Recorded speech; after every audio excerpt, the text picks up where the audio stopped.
Siyanibingelela nonke balaleli nani babukeli egameni lika Jesu Kristu oyinkosi nomsindisi ezimpilweni zethu.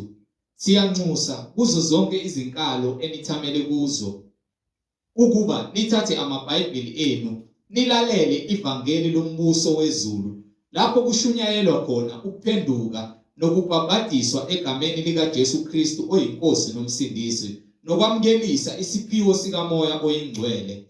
Kulabo abalalele emva kokulalela abafisa ukubhabhadiswa egameni lika Jesu Kristu, nalabo abanembuzo mayelana neBhayibheli, nalabo abanesambulo ufakazi uJesu Kristu oyinkosi nomsindisi esekunikezile ubufakazi ubuthule kuzo zonke izindlebe ezilalele ezimisele ukuza eqinisweni nasemngcweleni ngobufakazi bakho ukuba niqhumane nathi nonke kule mininingwane esoyishiya njengamanje.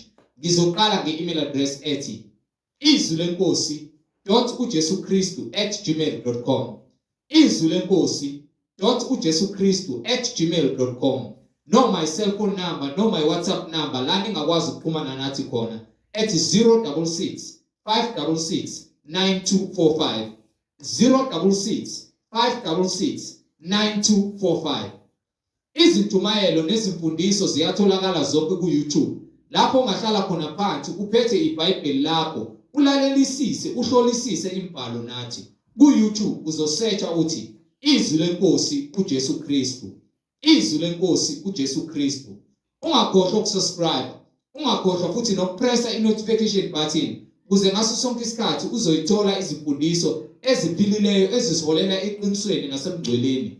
Ungakhohlwa nokusharisha ilink nabo bonke abantu obaziyo, ikakhulukazi labo ohlanganyela nabo ngaso sonke isikhathi. Lapho nihlanganyela nithi niyakholwa ukuthi uNkulunkulu udale izulu nomhlaba, nifakazelana ukuthi niyakholwa ukuthi uJesu Kristu uyinkosi nomsindisi empilweni zenu, ukuze wonke umuntu ahlolisise imfundiso asuke ifundisa nasuke ishunyayezwa ukube ngabe iyafakazelwa yini izwi lenkosi uJesu Kristu. So ku-YouTube sharisha ilink nabo bonke abantu baziyo izwi lenkosi uJesu Kristu, izwi lenkosi uJesu Kristu.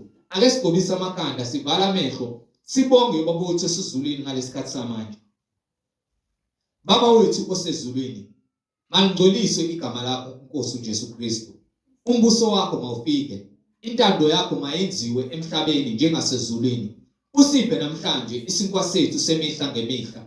Usithethelele amacala ethu njengoba nathi sibathethelela bonke abasonayo. Ungasingenise eklingweni, kepha usindise kokubi, ngokuba umbuso ungowakho namandla nenkazimulo uJesu Kristu uyinkosi nomsindisi. Amen.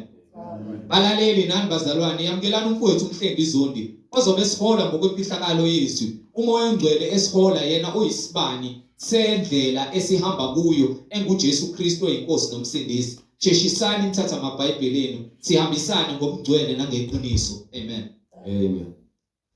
Siyabingelela bazalwane egameni lenkosi uJesu Kristu, umnini mandla onke, inkosi yokuphila, yena yedwa ongukulunga nendlela yokuphila kwethu. Siloke simbonga uNkulunkulu njalo ngomusa wakhe asenzela wona ukuba sikwazi ukuthi sibe sekukhanyeni ngomusa, umusa, ukuhlakanipha nokwazi uNkulunkulu kuwumusa, ukuba izwe esiphila kulona alimazi uNkulunkulu. Abantu sebevule izinkolo zabo abafundisa ngazo abantu indlela abafuna bamazi ngayo uNkulunkulu, kodwa iyodwa indlela yokumazi uNkulunkulu. Qinisile lapha ngemuva. Iyodwa indlela yokumazi uNkulunkulu ila wonke umuntu othi ufuna ukuza kuNkulunkulu ufuna kadlule la. Bathi yonke indlela idlula la. Oyi bakhuluma ngethuna, thina sikhuluma ngokuthi ke indlela idlula la. Uthi uJesu mina ngiyindlela neqiniso nokuphila. Le ncwadi le ayihambisani nawe ngobucebile noma uhluphekile, ifuna abantu abafuna ukulunga. So uma sowufuna ukulunga sowukhathele emgilingwane yasemhlabeni uza kule ncwadi. Kepha uma usafuna ukuhamba obandla likamfundisi wami nebandla lami uzohlala lapha ebandleni lakho, thina sidila neBhayibheli. Yabona isizathu ukuthi mesibiza abantu sithi uthathana amaBhayibheli enu ukuze sihlole imibhalo. Ungasali ngemumva uthi wena sathi thina kepha into esayisho awuyazi. Ngokuba konke esikhuluma ngakho kusencwadini. Le ncwadi le ikhuluma ngamazwi okuphila. Mazwi okuphila yile mazwi ekumele sibe nawo kithi ukuze thina sipheleliswe eqinisweni likaNkulunkulu elingaguqukiyo. So siloke sithule ubufakazi ukuthi yinye inkosi, yinye inkolo, munye ubhabhadiso egameni lika Jesu Kristu. Inkolo ingokuba inkolo ukuphila ekumele indlela esiyabele ukuthi siphile ngayo. So uma sekunezinye izinkolo eziphumile kule nkolo le eseBhayibhelini zase zithatha leBhayibheli zalisebenzisa ukwakha isisekelo sezinkolo zazo. Lozo zinkolo izinkolo zamanga. Ukuba munye umlamuleli phakathi komuntu noNkulunkulu uJesu Kristu yena kuphela. Uma ngomfuna uJesu angeke wamkeliswe ngenkani ngokuba lithi iBhayibheli ke lapha kwincwadi yakho uJohane sahluko 3 verse 3rd verse to the last one. Khuluma ukuthi uma umuntu noma yena uJesu ethi uma umuntu engawezwa amazwi wami noma ewezwa amazwi wami engawalondi angimahluleli mina kepha izwi yabona into esikhulumayo ilento ukuthi uma uyalwa kini ilento ukuthi uma uyalwa kini bese usenkingeni ngaphambili bese wakhumbula amazwi ukuthi eish ngizothini ngoba ekhaya bangitshela awuzange uzushawe kini uphoqo watshelwa nje amagama ukuthi uqaphela ukuthi nokuthi bese uhlangabezana nenkinga lamagama lawa ayavuka ukuthi eish yazi kukhulunyiwe kanje kumina. So njengoba kukhulunyiwe lamazwi wena ushawa amazwi akho. So amazwi kaNkulunkulu asho kanjalo. So izinto uNkulunkulu azinyanyayo neziyisinengiso kuyena ilezi kwincwadi yeZaga sahluko 6 kusukela kuverse 16. Angengidile nayo lencwadi yeZaga ngovula iqala lapha kuverse 1. Bazalwane uma umuntu ehlelwa izilingo, uma umuntu ehlelwa iziphambeko, iZaga lezo ufunda ukumayo iZaga sahluko 6 kusukela kuverse 1.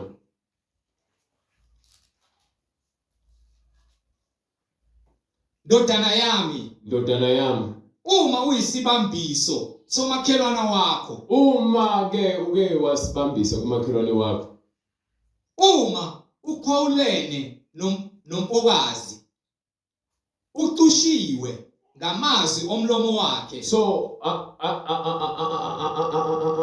funda into phansi. Ucushiwe ngamazwi omlomo wakhe. Ucushiwe ngamazwi omlomo wakhe. So into ikhuluma nomuntu, umuntu uyakhuluma abheke ukuthi lokho okukhulumayo nalezinto azikhuluma kuwena ngabe uyazizwa na. Uma uzizwa ngoba uma wenze isivumelwano nomuntu ufanele usigcwalise. Uma ufuna ukusigcwalisa isivumelwano kufanele ufunde ukuzehlisa uyosho ukuthi angikwazanga ukufeza isivumelwano ngesizathu esukuthi nokuthi. Ndodana yami uma uyisibambiso somakhelwana wakho, uma ukhawulene nompokazi ucushiwe ngamazwi omlomo wakho, ubanjiwe ngatheni ngomlomo wakhe ususho kabili lo kuyamdidisa ngomlomo wakho ucishiwe ngamazwi omlomo wakho. So umlomo wakho uyakwenza ugacela ezintweni wakhuluma uvela ukhulume nje. Mokhuluma amazwi wakhulumayo uqale ucabange ngaphambi kokukhuluma. Ukuba kuthiwa umuntu ongacabangi ukhulumisa kosuwula ngokuba ukhuluma ngomlomo. Akhulume ngaphandle kokuthi abheke kulento ayikhulumayo izofika kanjani komunye umuntu. So namazwi omlomo wakho moyenza izethembiso nabanye abantu ayagaxelisa ukuzenza mkhulu ngomlomo. You understand? Ubanjiwe ngamazwi omlomo wakho. Yenza lokhu phela. Yenza lokhu phela. Ndodana yami uzophule. Lokhu ungene esandleni somakhelwana wakho. Khothama phambi kwakhe. Umncengisise. Othi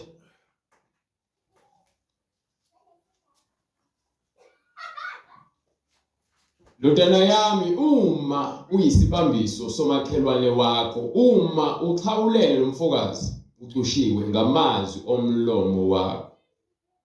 Ubanjiwe ngamazwi omlomo wakho, yenza lokhu phela. Ndodana yami, uzophula.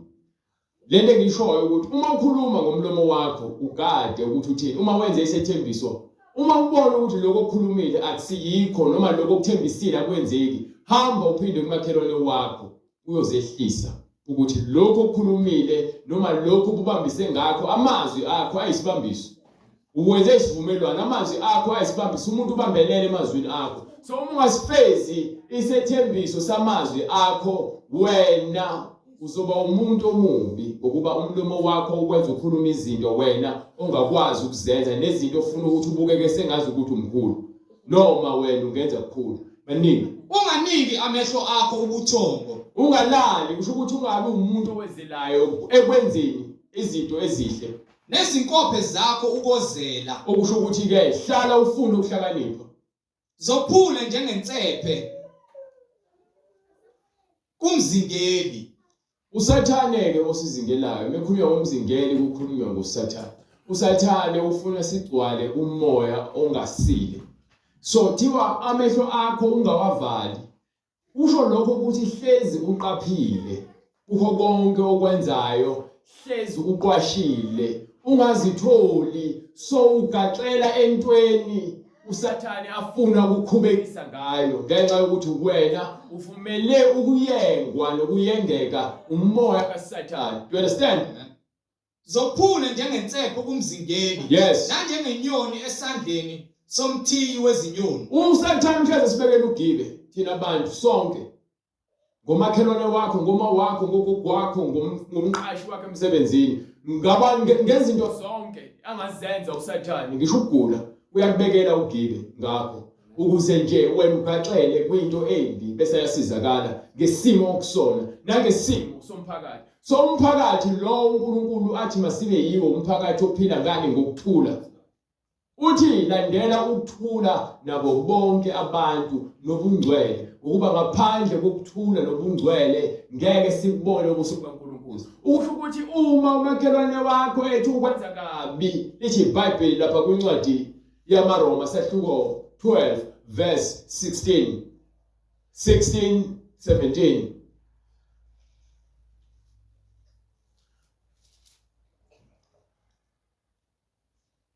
Manibe enhliziyonye, Masibe njani? manibe enhliziyonye. Uyazi ukuthi kunzima kanjani ukuba inhliziyonye kulomhlaba siphila kuona ngokuba nobani uzifunela okwakhe. Kepha iBhayibheli isikhuthaza ukuthi funela okuhle umakhelwane wakho.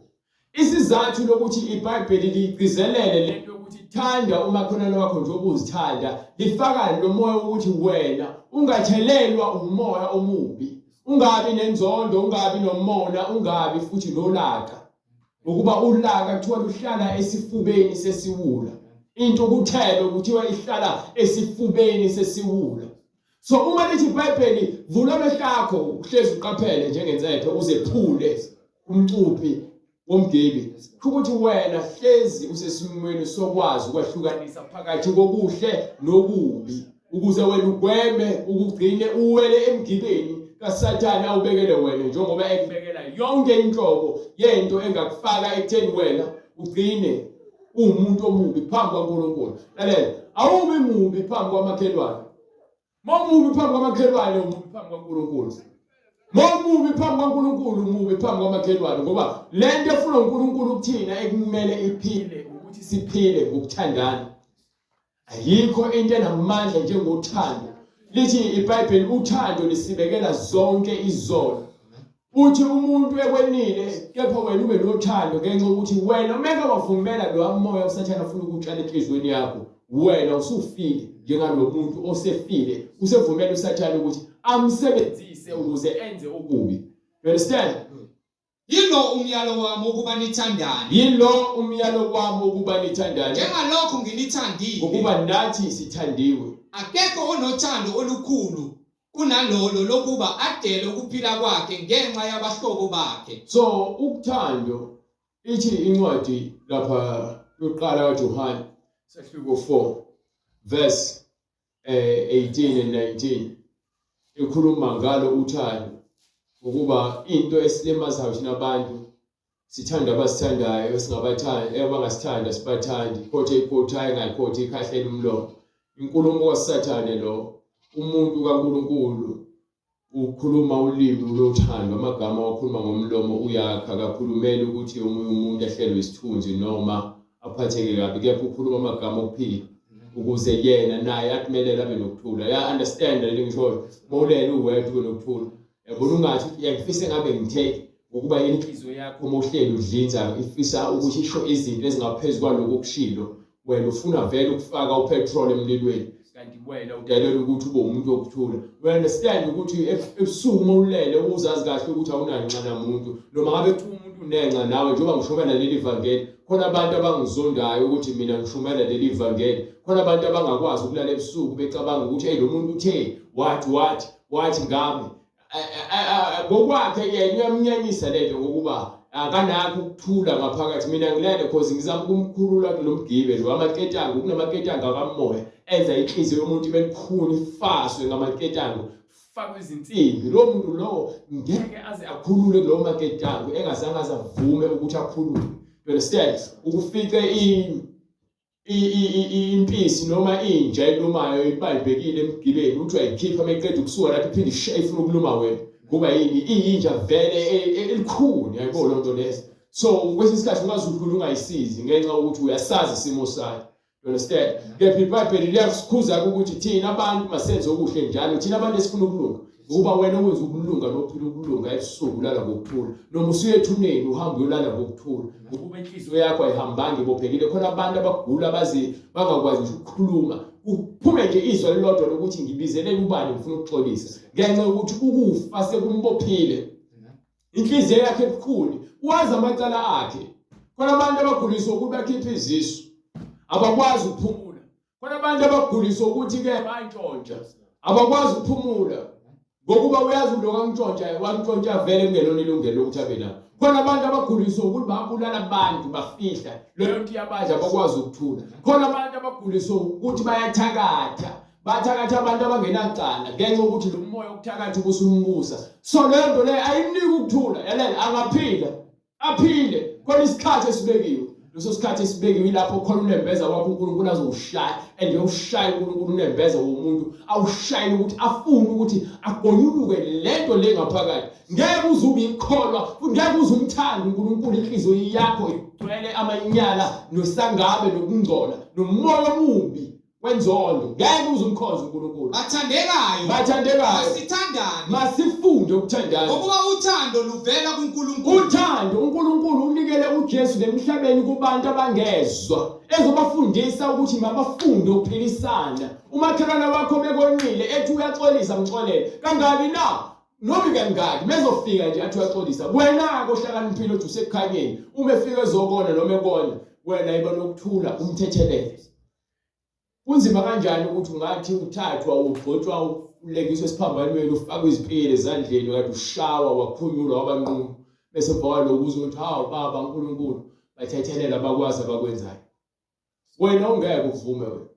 uzofuna ukuzisindisa kepha lo wazi ukuthi ke wayephethe ukuphila wayazi ukuthi umuntu owenza kabi akakwazi akwenzayo umuntu owenza kahle wazi uNkulunkulu ngokuba akenzeli abantu wenzela umuso awunikwe uNkulunkulu umuntu onenhliziyo enhle uyinikwe uNkulunkulu you understand nabo bonke abathandayo bazelwe nguNkulunkulu so bonke abantu abathandayo bagcwele uthando bazelwe uNkulunkulu futhi bazelwe umoya wothando kwabo bayamazi uNkulunkulu ongathandiyo lo angenalo angakhathali ukuthi wena uthi uNkulunkulu umazi kanjani mhlawumbe unemoto noma unomuzi noma unemali uthi uNkulunkulu uyathanda ukubona lezo zinto engasemhlabeni usathanda uyakunika lezo zinto lezo athi yiba nazo kepha lenhliziyo elikhuni ingasuki kuwena wena ubona uphumelela wena kepha inhliziyo yakho injani ibophekile so mawufa imali isala ngemuva imoto isala ngemuva umuzi usala ngemuva impahla zakhe ezibizayo isala ngemuva ama gold chains amazinyo abizayo konke kusala emgodini okunye kusala ngemuva awungeni unezinto eziphathekayo uNkulunkulu akana indaba lokuthi unane emhlabeni uNkulunkulu unendaba lokuthi lo moya lo esikhuluma ngawo nawo yini ukuba ungaba nakho konke emhlabeni. Lithi iBhayibheli wakhala uJobe sekufa izingane zakhe zafa zonke uJobe ecebile endoda ethanda uNkulunkulu engolile lutho nje uSathane wahamba omcela ukuthi uNkulunkulu mebuza ukuthi uthini ngenceku yami uJobe othembakele ongazwani nokubi. Incwadi kaJobe sahluko 1 kusukela kuverse 6. Kwathi ngelinye ilanga kwafika amadodana kaNkulunkulu ema phambi kukaJehova. Amadodana kaNkulunkulu akhulunywa ngabantu, khulunywa-ke ngezingelosi-ke manje. Kwafika noSathane phakathi kwawo. NoSathane uyafika ame phambi kaNkulunkulu. uJehova wayesethi kuSathane, uvelaphi na? Uthini uSathane? uSathane waphendula uJehova wathi, ekuzuleni emhlabeni uthi uSathane phuma emhlabeni bengizwa angazi. So uSathane ufuna indawo la kuthina kubantu inhliziyo zethu ufuna ukuhlala kusona. Uyazonda phila efebeni, uyantshontsha, uqamba amanga, uyafeba, uyaphinga, ukhonza izithombe, unenkani. Ubona kuwena wedwa ulungile ugcona umoya impakamo, uSathane ugcona umoya impakamo. uNkulunkulu uthi masifunde ukuthobeka nokuthobelana. Kepha uSathane uthi kube khona la kuthina ozoba ngaphezulu komunye abuse ngomoya wempakamo nokuzitshela. You understand? So uthini uJobe uSathane bese ekhuluma naye uNkulunkulu ephendula. Wayesethi uJehova kuSathane, uJehova wayesethi kuSathane, uvelaphi? uSathane waphendula wathi, ekuzulazuleni emhlabeni nasekuhambahambeni kuwo. Wayesethi uJehova kuSathane, inhliziyo yakho iqaphele inceku yami uJobe na? Ngokuba akakho onjengaye emhlabeni, umuntu ongenasici nolungileyo, omesaba uNkulunkulu, obalekela ukubi. Uthi umbhalo uyesaba ubani uNkulunkulu, ubalekela okunjani okubi. Umuntu ongenasici nolungileyo, ongenasici olungileyo, obalekela okubi, ubalekela okubi. uSathane waphendula uJehova wathi, uJobe uyamesaba uNkulunkulu ngeze na? uJobe ngabe umesaba ngokuyize yini uNkulunkulu na? Wena umbiyelanga yini?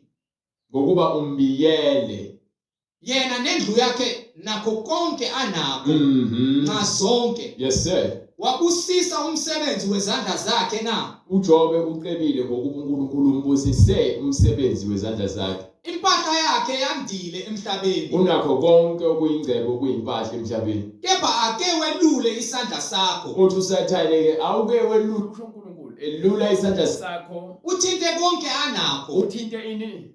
Konke anakho. Uthinte konke anakho. Impela uyakukuthuka ebusweni bakho. Uyacabanga ukuthi uNkulunkulu uSathane uyakwazi ukusho uNkulunkulu ukuthi thina lemhlabeni sicebile sinakho lokho esinakho.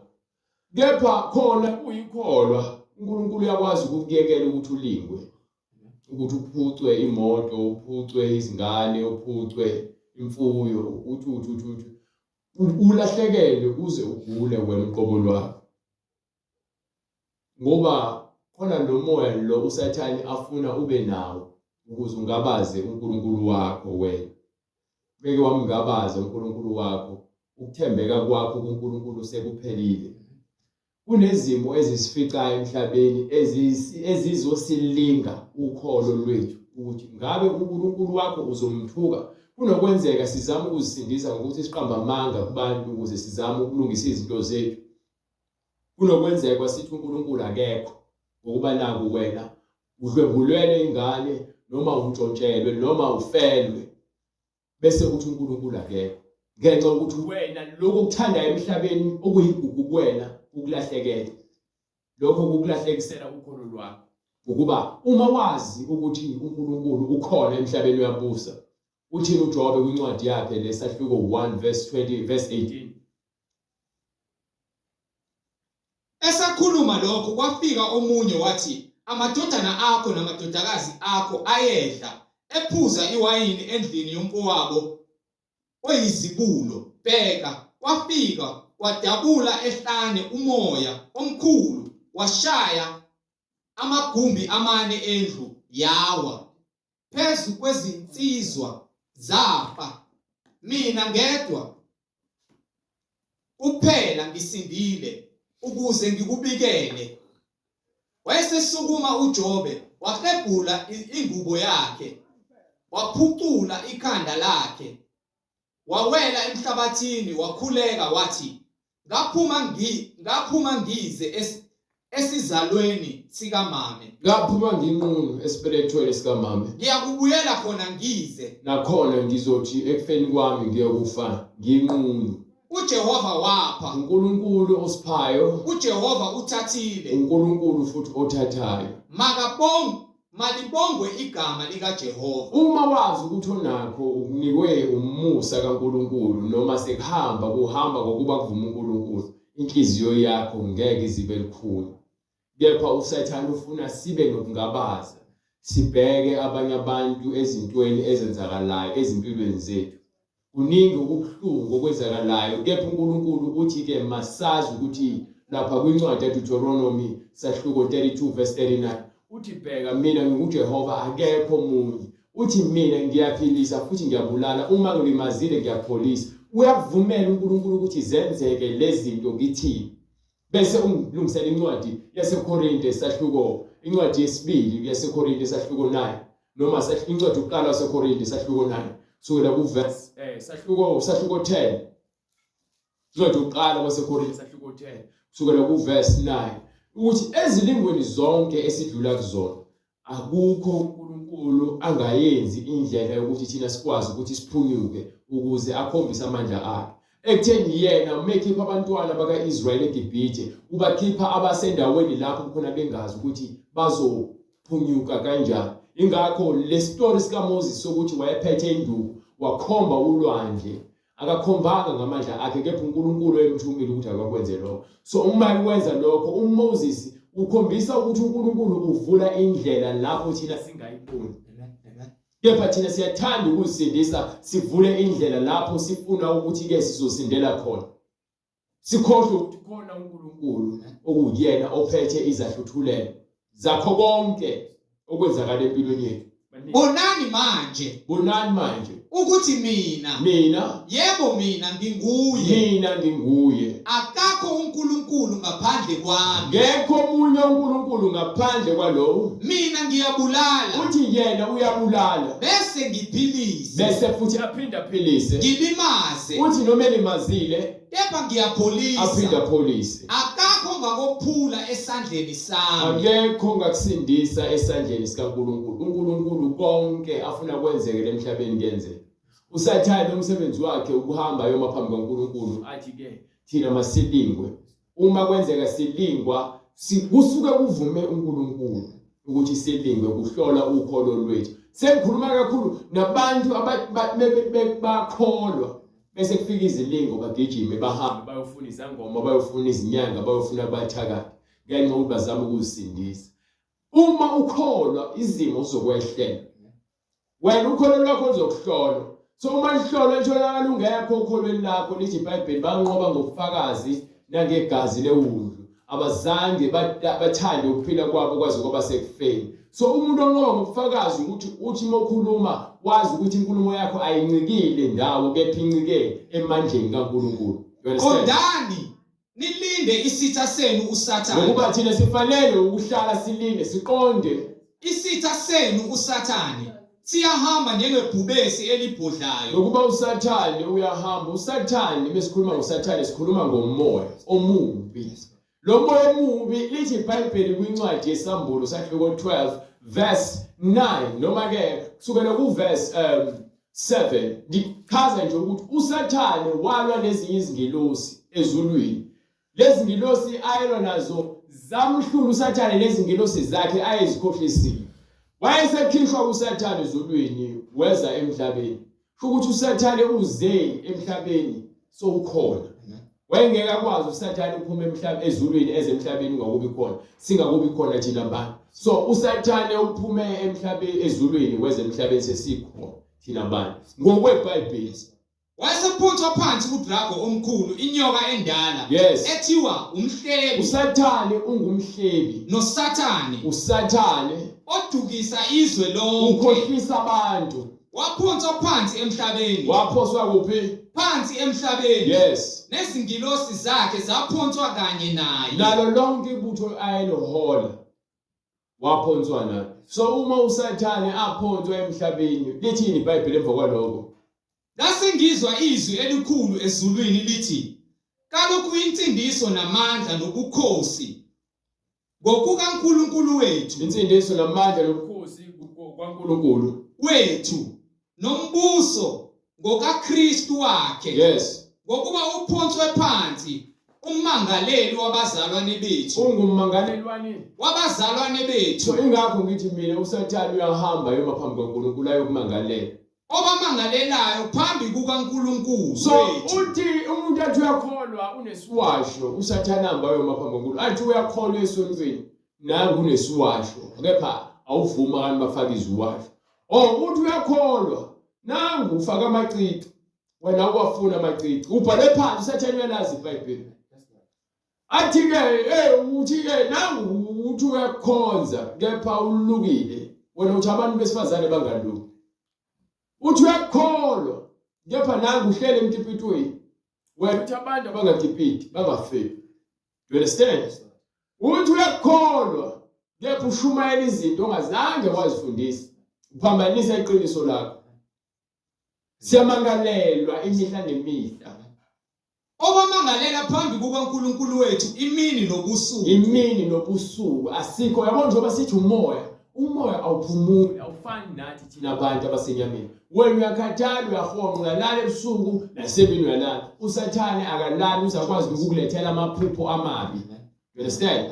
So lezo zinto lezi zisikhombisa ukuthi impi esibhekene nayo thina abantu akuyona eyenyama. Mzalwane, impi esibhekene nayo akuyona eyenyama. Ingakho lithi iBhayibheli lifakaza futhi lithi ke izikhali zethu akuzona ezenyama, kepha ngoNkulunkulu zingamandla. Sidiliza izinqaba nakho konke okudephileyo okuziphakamisayo okufuna ukuphambana necebo likaNkulunkulu. You understand ukuthi umoya wenkani awuboni kepha uyaba nawo. You understand umoya womona awuboni kepha uyaba nawo. Ezinye izinto sikwazi ukuzibona kwabanye abantu bese thina singazibheki. Izwi likaNkulunkulu lifuna umuntu okwazi ukuzihlola naye ngokuba lapha kwincwadi yamaHebheru sahluko 4 verse 12 liyafakaza futhi ukuthi izwi likaNkulunkulu libukhali njengenkemba noma ngaphezulu kwenkemba ebukhali nhlangothi zombili. Yona melifika lidila nami njengoba ngimi la ngishumayela. Lizongitshela ukuthi wena nawe uphelele la uyathi ngikuphelelise. So lokushumayela kwenza ukuthi hayi mhlambe mina ngingcono kunawe noma ngingcwele nomunye umuntu. No, izwi likaNkulunkulu lilungisa inhliziyo embi. Izinhliziyo zethu thina abantu zimbi. Inhliziyo zethu zimbi zijabuleka uma kwenzeka lokho okujabulisa thina ke sizincobe sizibone sibahle. Inhliziyo yomuntu ingumkhohlisi futhi yimbi. Uthi uNkulunkulu ubani ungayazi ukuthi mina Jehova ukuba ngiyihlola uthi iMaHebheru 12 ngokuba izwi likaNkulunkulu liphilile. Izwi likaNkulunkulu liyaphila aliguquki. uJesu izolo namhlanje naphakade. You understand? Linamandla. Libukhali kunezinkemba zonke ezisika nhlangothi zombili. Lihlaba kuze kwahlukaniswe umphefumulo. Melihlaba alihlabi inyama kanje. Lishaya lapha kule ndawo enemizwa. Fana umuntu mekuthuka uzocasuka inhliziyo. Kanjalo nezwi likaNkulunkulu indlela enamandla ngayo. Uma lizokhipha lo moya wenkani nenkanuko, lidila lenhliziyo yakho embi. You understand? Lihlaba kuze kwahlukaniswe umphefumulo nomoya. Melihlaba linoma usulele usho uthi yalo umuntu ushilo lento ayishilo yiyo. Because vele lidila inhliziyo yakho lekhulu. Inhliziyo elikhulu uNkulunkulu ufuna ukuyithobisa. You understand? Libukhali. Libukhali kunenkemba. Lihlaba kuze kuhlukaniswe umphefumulo nomoya namalunga nomkantsha. Lahlulela imicabango. Lahlulela imicabango. Nezizinto. Nemidlinzo emibi egcwele inhliziyo. Imicabango yethu sicabanga izinto ezimbi njalo. Ngifuna ukukutshela lokho mina. Ngikutshela lokho uma ngiyazi vele. Sicabanga izinto ezimbi njalo. Uma inhliziyo yakho ingahleli uNkulunkulu, uthando lwakho nenhliziyo yakho kise kumidlinzo emimbi. Understand? Kubhalwe phansi eBhayibhelini incwadi yaGenesis uNkulunkulu ngesikhathi abantu bande emhlabeni uyasho ukuthi wathi bese ubhubhisile umhlaba wabona ukuthi umuntu unenkani inhliziyo yomuntu ilikhulu imidlinzo emibi kusukela emsheni bakhe mningi incwadi yaGenesis isahluko 6 kusukela ku verse 4 or 3 excuse me. Ngalezo zinsuku kwakukhona iziqhwaga emhlabeni nangasemumva futhi lapho amadodana kaNkulunkulu angena kuwo amadodakazi abantu Yes. awazalelwa abantwana lawo ayengamadodana asendulo anamandla anegama lodumo. Yebo uJehova wabona ukuthi ububi bomuntu bukhulu emhlabeni. Ububi bani? Bomuntu Akhuluma ngobesilwane. Indaba inathi thina abantu. Why uNkulunkulu edila nabantu? Lithi iBhayibheli uNkulunkulu wakha umuntu ngomfanekiso wakhe ukuthi asifunze. Kepha umuntu walalela ubani uSathane. uSathane wenza umuntu wamubi uNkulunkulu. uSathane akanandaba nezilwane. Uyazi uSathane ukuthi izilwane emezifa ziyaphansi kepha umphefumulo womuntu mefu uyaphezulu. Kubhalwe phansi eBhayibhelini ukuthi ubani owaziyo ukuthi isilwane emasifa siyaphansi umphefumulo waso kepha umuntu uyaphakama. uNkulunkulu ukudecide umphefumulo womuntu. So we understand ukuthi uNkulunkulu uyazi ukuthi ububi bugcwele kithi akafundiseli uyakwazi lo. bomuntu bukhulu emhlabeni nokuthi zonke izizindlo Nokuthi yonke imidlinzo zemicabango yenhliziyo yakhe yomuntu zimbi njalo. nini Zimbi njalo. nini Zimbi njalo. njalo imicabango yethu yabona ngakho ngithi mina yabona izwi kaNkulunkulu lidila nenhliziyo yakho ngaphambi kokuthi ubheke omunye umuntu uqala uzibheke wena. You understand? Akwenzeki emhlabeni asikho perfect asikho ngcono kunabanye abantu kepha uma niphila akukaze kwenzeke ukuthi ningaboni ngasoleni. Balonga kusho ukuthi wena lo muntu sekumele umzondo umlahle. Kuyenzeka emshadweni ekhaya kuphinda kuphe emsebenzini esikoleni but akusho ukuthi wena inhliziyo yakho mayimzonde umuntu iphile ngokuthi idlinze ngokubi njalo. Ufisela umuntu ukuthi afe, ufisela ukuthi umuntu agule, ufisela ukuthi umuntu eshayiswe imoto, ufisela ukuthi umuntu aboshwe, ufisela ukuthi umuntu afanele izinto ezimbi bese uthi wena uNkulunkulu uyamthanda. Umthanda kanjani uNkulunkulu wena uhlule ukuthanda umakhelwane wakho? Uthanda uNkulunkulu ongaze umbone. Uhlule umakhelwane wakho phambi kwakho. Unamandla uyazikhohlisa. Unamandla uyazikhohlisa. Understand? Babuyisela lapha kule ncwadi leya yamaRoma. Sahluko 12 verse 16. Manibe enhliziyonye. Masibe njani? Manibe enhliziyonye. Yabona mzukwane sanqoba imidlinzo emibi ezinhliziyweni zethu. Ukufunda nje ukuzehlisa ukuthi wena ulunge phambi kwaNkulunkulu ungalungela abantu. Ufunde ukuba inhliziyonye. Qali noNkulunkulu. Uma usunhliziyonye noNkulunkulu so wazi intando yakhe. Wazi ini intando yakhe. Ingakho yona le chapter loyivulile. Ithi lapha ku verse 1. Ngiyanincenga bazalwane ngobubele bukaNkulunkulu ukuba ninikele imizimba yenu. Nikela umzimba wakho Ibe ngumnikelo ophilileyo. Nikela umzimba wakho ube umnikelo ophilileyo. Ongcwele. Onjani? Ongcwele. Ongcwele. Into engcwele into engasolekile. Othandeka kuNkulunkulu. Umuntu othandeka kuNkulunkulu lo. Ube ngukukhonza kwenu. Indlela okhonza ngayo uNkulunkulu. Kokuqonda. Indlela uhamba ngokuqonda ekukhonzeni kwakho ubani uNkulunkulu. Ningalingisi lelizwe. Singafani nezwe. Kodwa niguqulwe isimo ngokwenziwa ibe intsha ingqondo yenu. Ongitshele eyiphi into ekhuluma ngomlungu leBhayibhelini? Eyiphi nje into ngathi hayi lokho ukumlungu ke lokho akufanele mina ngikwenze. Ukuthi ingqondo yakhe iguqulwa ukuthi ibe intsha ilungele uNkulunkulu umnini manje onke ukuze nibe nokuhlolisisa. ukuze sikwazi ukuhlolisisa okuyintando kaNkulunkulu. ukuze sikwazi ukuhlolisisa okuyintando ngokukhonza uNkulunkulu wena usazitshela ukuthi ulungile wena. Okuhle Uthi uNkulunkulu ngeke uzumkhonze wena ngokufuna ukuthobeka nokuthobela izwi lakhe. Lezo nto lezo besithi emva kwalokho bese ke bebambe lapha sizovala ngale ncwadi yaseKorinte le yaseKorinte. Le ncwadi le yalontuzana ngoba sengifundisile ngalezo zinto lezo zikhona eBhayibhelini bese unginikele incwadi yeZaga sahluko 6 bese unginikele la verse ngifuna uwehle nayo Incwadi iZaga isahluko 6 verse 6. yes Yana entuthwaneni vilandini. shona entuthwaneni vilandeni Ubone izindlela zayo. ubheke izindlela zentuthwane vilandini Uhlakaniphe. bese uqala ubone ukuthi ngisho intuthwane iyafukuza Yona lento leyo yona ethi ingenamahluleli nambonisi nambusi. Ilungisa nokho ehlobo isinkwa sayo. so understand ukuthi intuthwane njengoba ngithi mina izilwane ngeke zahlulela uNkulunkulu udila nathi asenza ngomfanekiso wakhe akho umuntu omele intuthwane noma uyibusayo noma ziyaziphilela nje intuthwane uNkulunkulu kufakile ukuhlakanipha kwazo kwakhe kuzona ukuthi izindlovu ziphila kanje izilwane zezinyonga ziphila kanje zonke izilwane uzakhile ngokwahlukana kwazo so bethu ashona entuthwaneni vilandini ngokuba ke kufanele kuyobheka ukuthi kunesikhathi lapho khona ulungisela labo nje bakusehlobo kuyatshalwa uma uhlezi ugoqa izandla zakho kuzothi sekuvunwa wena uzobe wenzani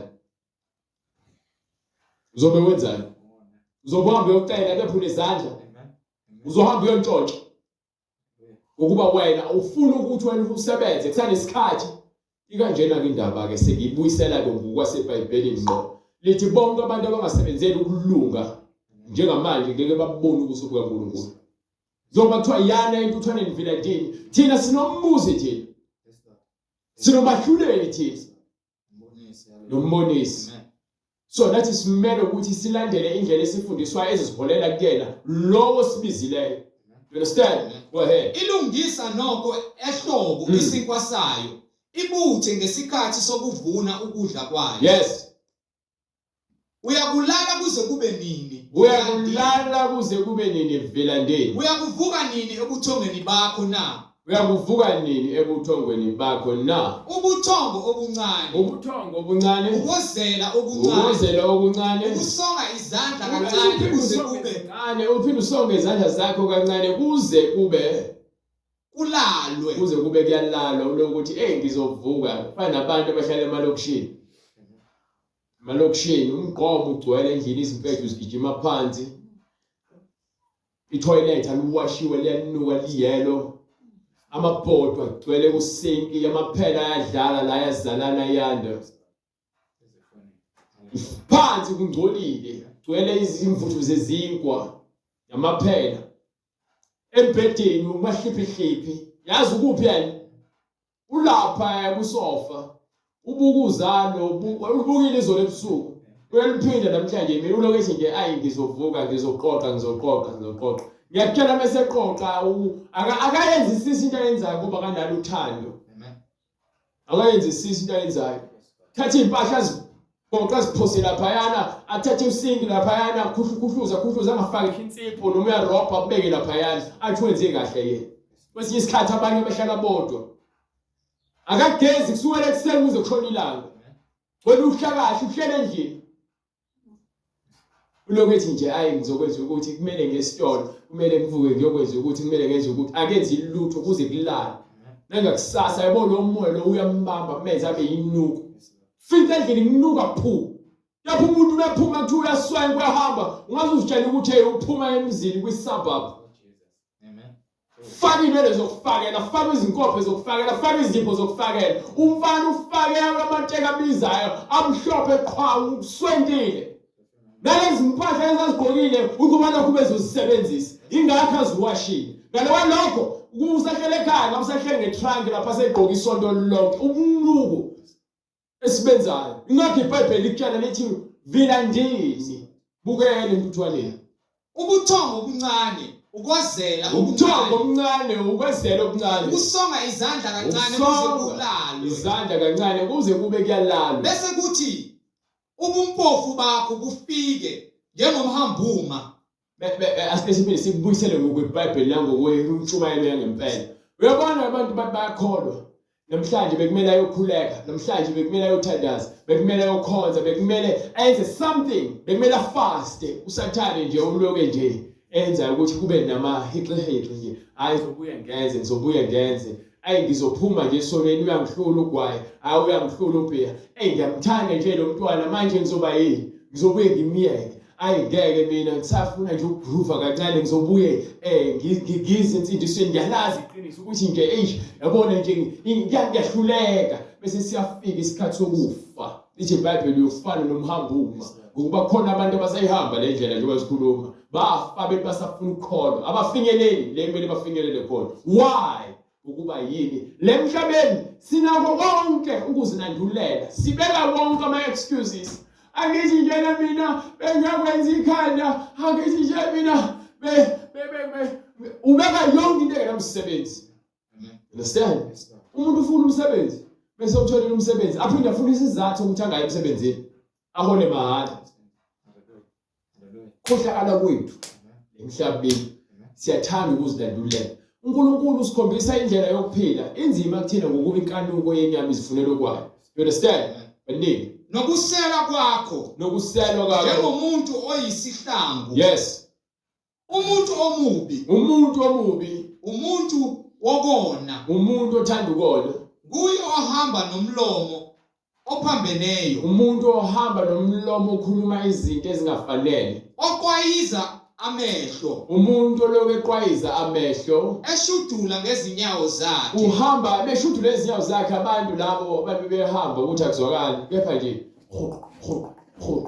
unqona ngisho ukuphumisa ivile unqona ngisho uphakamisa inyawo zakhe. You understand? Kepha bazithanda izikophe zokufakela bese belokubuka belobeqwayiqwayi befake izinkophe zokufakela ngathi impheme yokuvikela imvula.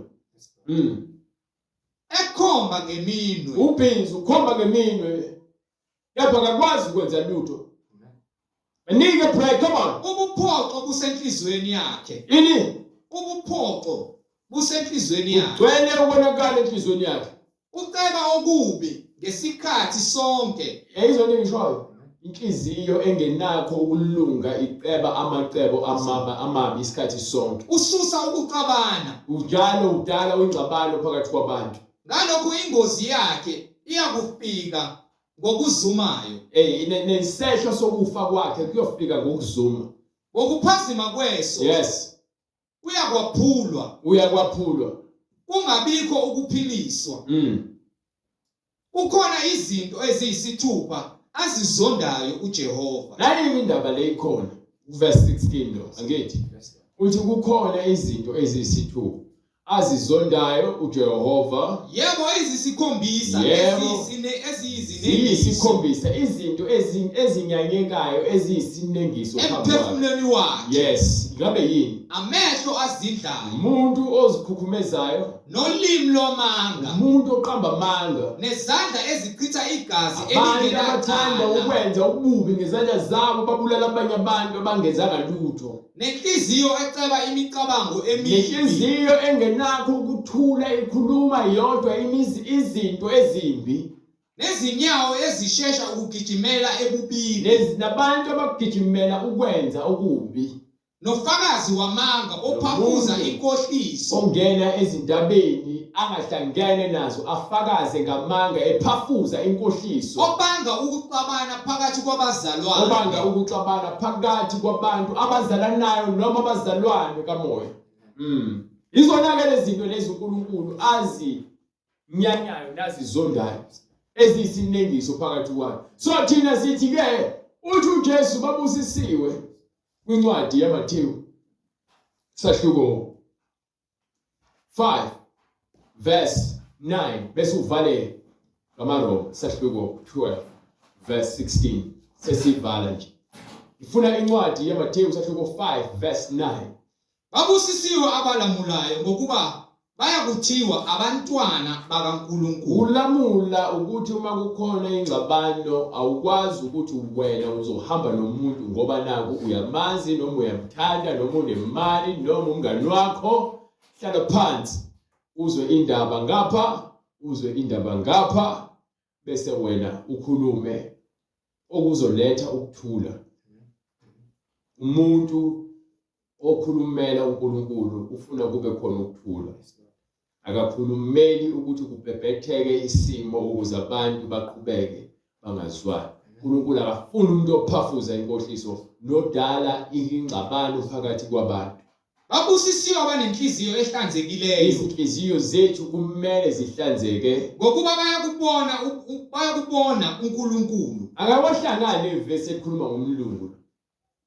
Le Bible lela abantu bona benzonda kanje ngoba liveza ubuntu umqobo lwakhe ukuthi uyini umuntu. Alikhulumi ngobuhlanga ukuthi hayi wena umZulu noma likhuluma ngenhliziyo. Inhliziyo umlungu uyantshontsha, umlungu uyabulala, umlungu uyafeka, umlungu uyaphinga, umlungu uyazonda. So kusho ukuthi wonke umuntu unaleyo nkinga leyo kumele ilungiswe. Ikumuntu lento le. Ngaphakathi enhlizweni yami ekumele ngilo sonke isikhathi ngiphambi kaNkulunkulu ngiyavuma ukuthi ngimubi ngenhliziyo ngicela ngilungise. Ngiyazivuma mina izono zami, angizalo lokho ngithi hayi phela mina kuba ngishumayela fanele kubonakala ngazi ukuthi mina hayi uNkulunkulu uyangithanda ngifavorite. Akhambi kanjalo. Banike lapha kwincwadi yamaRoma sahluko 16. Manibe enhliziyonye. Masifunde ukuba enhliziyonye. Ningazindli okuphakemeyo. Singabi nempakamo. Singacabangi izinto ezizokwenza ukuthi kube khona umoya wempakamo. Kodwa yaneliswani ngokuphansi. Masaneliswe okuphansi nalokho esiyikho nesinakho. Ningazishayi abahlakaniphileyo. Singazenzi abantu abahlakaniphile. Likhuluma nabazalwane kahle. So umuntu ufuna ukukhola ufuna ukuqala ubheke ukuthi mina ngizoyifunda ngizoyithanda lempilo. Ukuba lempilo le ifuna mina ngiguqule lento engiyiyona engizibona ukuthi ngiyona. Izongehlisa kahle. Ezo lento leyo. Bese atheni? Ningaphindiseli umuntu okubi ngokubi. Ungaphindiseli noyedwa umuntu okubi ngokubi. Nakani okuhle phambi kwabantu bonke. Bekani okuhle phambi kwabantu bonke. Uma kungenzeka ngokwethu hlalisanani ngokuthula nabantu bonke. Hlalisanani ngokuthula nabantu bonke. Kunokwenzeka ukuthi umuntu yena akathandi wena ukwazi ukumphoqa ukuthi athande wena kepha ungamthanda yena ukuze wena ugcwaliseke lo moya wokuthula kwena ngaphakathi. Ingakho iBhayibheli ithi landelani ukuthula nabo bonke abantu. Uma kungenzeka philisanani nokuthula. Ukuthula akudayisi kwamahhala. Kepha into ukuthelo iyasinda futhi iyabiza ngokuba ibiza ukuthi wena ungabi nakho ukuthula. Ningaziphindiseli nina bathandwa. Ungaziphindiseli okubi ngokubi. Kodwa dedelani ulaka. Shiya into ukuthelo, idedele. Mokwathi ibambe into ukuthelo, idedele. Dedela into ukuthelo. Ngokuba kulotshiwe ukuthi ubhalwe phansi kwathiwani ngokwami ukuphindisela. uNkulunkulu uyena oziphindiselelayo. Ungathi ufuna uxoxe nomuntu uthi ngifisa uNkulunkulu amenze ukuthi ungakulinge. Ngokwami ukuphindisela. Uyena ozahlulelayo uNkulunkulu abantu ngendlela yakhe nangesikhathi sakhe. Ngiyakubuyisela mina. Uyena ozakuphindisela yena. Isho inkosi. Usho bani? Isho inkosi. Akusho umhlengo, kusho iBhayibheli umlomo kaNkulunkulu ngokuba konke okulotshiwe kuphefumulelwe uNkulunkulu. Uyena okwenza ukuthi le ncwadi ibe khona, ngaphandle kwakhe bengeke ibe khona le ncwadi. Uthini-ke lapho uPetru sebelizwe izwi lakhe bahlabeka ezinhliziyweni basebethi madoda abazalwane siyakwenza njani na? Wayesethi uPetru-ke phendukani yiloyo naloyo abhaphathizwe egameni likaJesu Kristu. Kukho ukuthethelela kwezono Khona niyakwamngeniswa isiphiwo sikamoya oyingcwele ngokuba lesithembiso ngesenu nesabantwana esabo bonke abakude bonke. inkosi uNkulunkulu wethu eyakubabiza. Wafakaza nangamanye amazwi amaningi wabayala watheni zisindiseni kulesizukulwane esiphambeneyo. leli vangeli lidlela lenhliziyo yami neyakho. Uma ufuna impilo yokuthula uthatha uJesu. Uma ufuna impilo kaSathane uyaqhubeka nokuziphilela wena. Impilo yokungcwele isho ukuthi wena usufuna ukuguqula impilo yakho nengqondo yakho ibe yintsha. So khathele ukuba isigqila semkhizo yakho ekuholele ekutheni wena ugcine sewunezitha ngaphakathi kuwena. Bese uhamba uqhifa manje uhamba ubhekele uthi uma ubona umuntu uthi ngenhliziyo uthi ngaha nangu lo lesidina. Inhliziyo yakho yimbi inhliziyo yakho. uNkulunkulu uzosikhulula kulowo moya lo ukuthi masibe nothando. Uthi uthando lusikhukhumezi, uthando luyabekezela, uthando luzifunela kwakhe, uthando lumnene, uthando. Bona bonke abantu abafuna ukuphila impilo yothando ngokweqiniso kuNkulunkulu baza kusithinta kule mininingwane le oyibonayo ku-screen noma oyizwile ngesikhathi iqala inkonzo uNkulunkulu evumile siyakufinyelela kuwena uNkulunkulu ngamandla akhe ungene ngaphansi kwamanzi ukubhabhadiswe egameni lika Jesu Kristu njengokusho kwembhalo uphile impilo uNkulunkulu akwabele yona le mpilo yomngcwele yabelwe labo ababiziwe ngecebo likaNkulunkulu babizwe ngecebo likaNkulunkulu mawuthatha umngcwele ubizwa uNkulunkulu hayi umhlengi yena nje wami soze futhi okaNkulunkulu wena Jesu Kristu inkosi siphinde sibonane futhi uNkulunkulu evumile kusasa ekuseni inkonzo yangesonto ngo-10 siyabonga uNkulunkulu ngomusa wakhe nangothando lwakhe baba uNkulunkulu namandla siyakubonga ngakho konke osenzela khona siyacela uNkulunkulu ukuba umusa wakho wehlele kithi umusa wakho uNkulunkulu wothando umusa wakho uNkulunkulu wokuthobeka nokuqinisa uNkulunkulu liphile kithi siyacela uNkulunkulu usifundise izindlela zakho